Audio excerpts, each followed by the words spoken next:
kali ini kita semuanya kembali pada pertemuan pembelajaran pendidikan agama Islam dan budi pekerti. Sebelumnya di sini pada hadir semuanya. Hadir ya. Baiklah teman-teman semuanya. Sebelum kita memulai pembelajaran pada pagi hari kali ini, kita luangkan dulu waktu kita sejenak beberapa detik atau mungkin untuk balik kita semuanya doakan agar pembelajaran kita pada pagi hari kali ini selalu mendapatkan keberkahan. Juga kita doakan para tua kita semuanya semoga selalu diberikan kesehatan, juga kemudahan kelancaran dalam mencari rezekinya. Amin ya Allah. Ini yang al-Fatihah.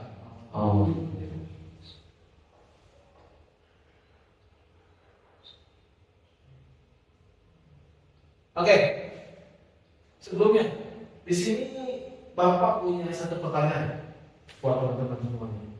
Dan pertanyaan ini tentunya berkaitan dengan materi yang akan kita pelajari pada pagi hari ini. Coba, siapa yang subuh tadi melaksanakan salat subuh berjamaah di masjid? Saya Pak. Hadir. Terus saya subuh nggak? Siaran Pak. Siaran jam berapa? Siarannya? Jam 6. Saya itu subuh jam 4.30 ya. Terlaluan ya, itu terlalu itu persilangan itu kembali ya. Itu namanya soal duha, soalnya iya, makanya kamu itu soal duha pada waktunya sih ya. Tidak kalau suka enggak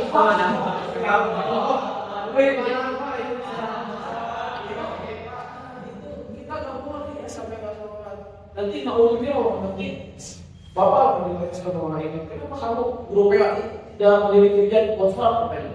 Itu orang itu Bapak yang betul ya? Kamu bilang ya? Gak boleh ya? Kita selalu muslim kita menjadi kewajiban kita untuk melakukan ibadah sholat. Bahkan bukan kewajiban lagi ya, kita harus bisa melakukan itu. Karena dan inilah yang nantinya akan kita bahas pada materi kita pada pagi hari kali ini.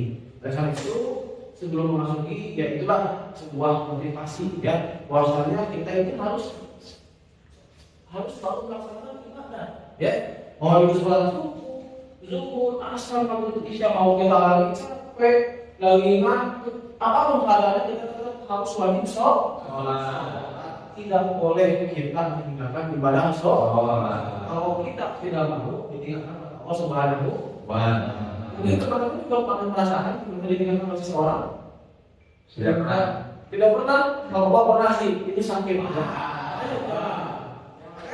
Karena itu kita masuk saja pada pembelajaran kita pada pagi hari ini dengan sama-sama menempatkan al-masbah.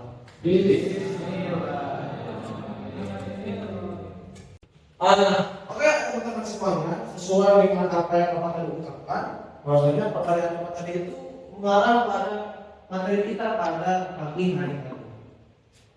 Sebelumnya, mungkin teman-teman selama kemarin waktu di sekolah dasar, ya, pernah mungkin belajar tentang sholat. Apa itu sholat? Doa. Nah, ini apa namanya? Doa. Sholat secara bahasa adalah. Kalau dari istilah apa? Coba yang saya jawab lagi. Dan tahu? Ayo. Apa? Nah, adalah suatu kegiatan atau praktek keagamaan yang dimulai dengan takbir itu dengan secara Islam. Nah, sekarang pada pagi hari ini kita akan coba mengupas, kita akan coba mempelajari ya apa itu internalisasi nilai sujud dan ibadah sholat dalam kehidupan sehari-hari. Untuk apa sih Pak internalisasi itu? Nanti di akhir kita akan mengetahui itu apa internalisasi sujud dan ibadah sholat dalam kehidupan sehari-hari. Nah, oleh karena itu, di sini Bapak punya sebuah media pembelajaran itu mohon maaf, atau jangan lupa ya, maaf. Kalau lagi nanti Bapak pendidikan ke depan. Harus fokus ya. Kita tuh harus fokus untuk belajar. Oke, di sini Bapak punya satu media pembelajaran. Ini namanya pop up, pop up, pop, pop up.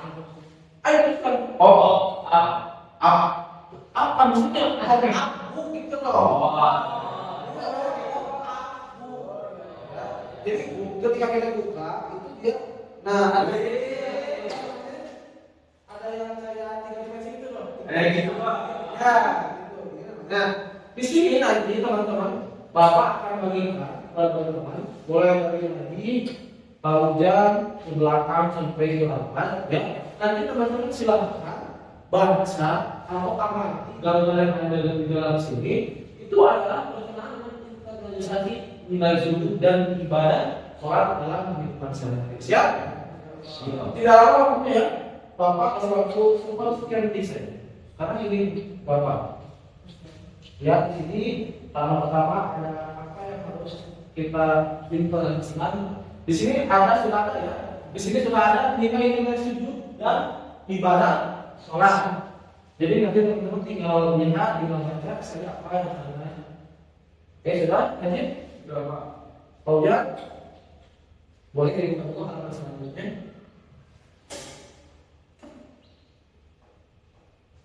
Sudah? Oke, lanjut. Salam sehat. Bisa diteruskan ke belakang. Ayo. Bapak mau kalian bisa mengamati, bisa membaca, mengenal informasi atau dari apa yang Bapak buat di pop-up tersebut. Nanti Bapak akan tanya apa yang kalian dapatkan setelah kalian menganalisis pop-up tersebut.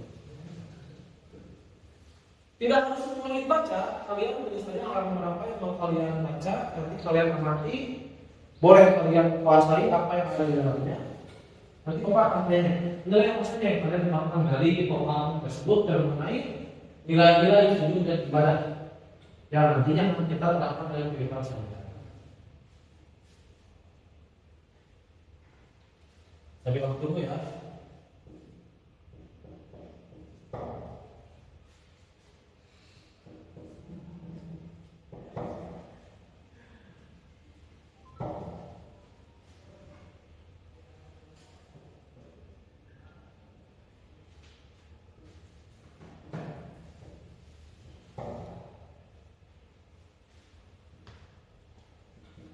Sudah? Coba. Saya waktu silakan kalian cermati apa yang tadi kalian lihat, apa yang kalian baca. Nanti Bapak akan minta atau tunjuk salah satu atau mungkin tidak semuanya. Apa sih nilai-nilai yang di dalam situ? Sudah? Yang ini yang penting. Ya? Sudah? Oke. Sekarang Bapak tanya aja dulu salah satu dari kalian. Atau sebelum Bapak tunjuk, Bapak mau lihat siapa sih yang lebih aktif, kreatif untuk menjawab jawaban pas dari Bapak? Coba siapa yang bisa menyebutkan nilai dan gimana apa yang terdapat dalam pemahaman tersebut? Boleh tangan? 1, 2, Keterangan jiwa, apa?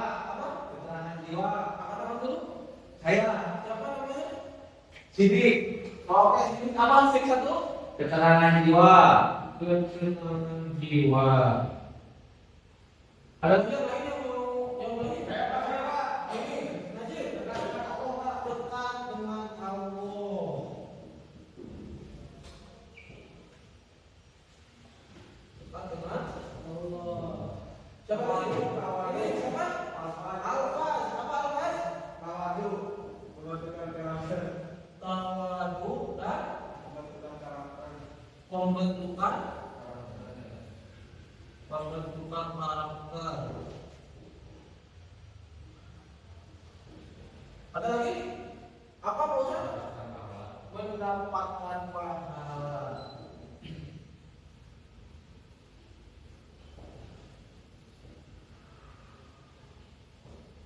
Oke, cukup ya. Terima kasih para teman-teman yang sudah mau berpartisipasi mengungkapkan argumennya terkait nilai itu dan ibadah dalam sholat. Ya. Oke, di sini setidaknya kita menyepakati ada 4 nilai sujud dan ibadah. Sama ada ketenangan Jiwa. jiwa. Kedua ada Ketenangan Allah. ketiga ada Tawadhu dan pembentukan karakter. mendapatkan Pahala. pertanyaannya, apakah nilai sujud dan ibadah itu terbatas dengan 4 ini? Tidak. Tidak, ya nanti masih banyak lagi. Ya, silakan teman-teman nanti baca. Boleh dengan berbagai macam sumber. Cari lagi apa lagi sih selain 4 ini yang termasuk dalam nilai-nilai sholat dan sujud dalam ibadah sehari. Siap ya? Oke. Oleh karena itu, nanti silakan teman-teman boleh tulis pada ini apa kasih waktu 5 menit. Setelah itu kita masuk pada asesmen terakhir. Siap? Oke, silakan tulis aja dulu. Oke, sudah tulis semuanya? Nah, oke. Nanti silakan ditambahkan dengan apa yang kalian catat nanti ketika di rumah. Ya. Nah, sekarang Bapak akan coba tanya kepada kalian terkait apa yang menjadi pengalaman di awal. Kenapa sih kita harus menginternalisasikan nilai sujud dan ibadah sholat dalam kehidupan sehari-hari? Ada yang saya jawab sebelum Bapak kasih tahu? Ayo, jangan malu, kita harus berani berargumen sebagai seorang akademis siswa. Kenapa? Coba Pak, jangan kesal. Hal itu harus diakui, ya. Kenapa? Bukan nabi boy, tenang saja, ya. Pak itu tidak apa-apa. Ayo, ada yang bisa jawab? Kenapa kita harus menginternalisasikan? Maksudnya itu kenapa kita harus mempraktekkan? Mengapa kita harus mengimplementasikan nilai sujud dan ibadah pada hari-hari? Kenapa sih? Coba bisa jawab? Saya Pak. Oke, yang kesini apa? Kenapa? Supaya kita terhindar dari maksiat. Supaya kita terhindar dari maksiat. Tepuk tangan buat sini. Coba yang lain lagi. Hadir, Azra atau coba jawab? Atau sehat? Atau tidak? Cukup. Oke, ada lagi cukup. Oke, tapi kalau untuk ilmu kita jangan merasa cukup. Ini nanti mau istirahat. Oke, kalau itu karena Najib sudah mulai lama, Bapak kasih kesimpulan ya. Mengapa sih kita harus menginternalisasikan dalam dan ibadah dalam kehidupan sehari-hari? Karena ini seterusnya ya, agar tidak lagi terjadi apa yang tadi dilakukan oleh teman kita tahu. Tadi Mas Bapak tadi apa? Poin itu Mas Bapak? Enggak Pak, nah itu ya. Makanya ketika kita sudah menginternalisasikan nilai sujud dan ibadah dalam kehidupan sehari-hari, kita tidak akan pernah lagi memikirkan yang namanya sholat. Mau ke Islam berpergian, ke Singapura, ke Aceh, ke Arab, nonton Ronaldo, atau ke Madrid, dukung Real Madrid, ya. Apa yang akan kita lagi sakit, ya, nggak bisa bangun, nggak bisa apa kita akan tetap melaksanakan. Kalau nilai-nilai sudah kita internalisasikan dalam kehidupan sehari-hari, itu Bapak harap, ayo semuanya mari sebab kita jaga sholat kita jaga sujud kita jangan terlalu terburu-buru. Siap? Oke. Untuk sebagai bentuk dan sebagai tugas juga, maka nanti akan kalian silakan menjadi ya gaya ibadah di rumah. Minggu depan ditentukan dalam bentuk resume. Siap? Siap. Baik. Ada pertanyaan lagi? Tidak. Cukup? Oke. Cukup. Kita sama-sama melakukan alhamdulillah bersama-sama. Assalamualaikum warahmatullahi wabarakatuh.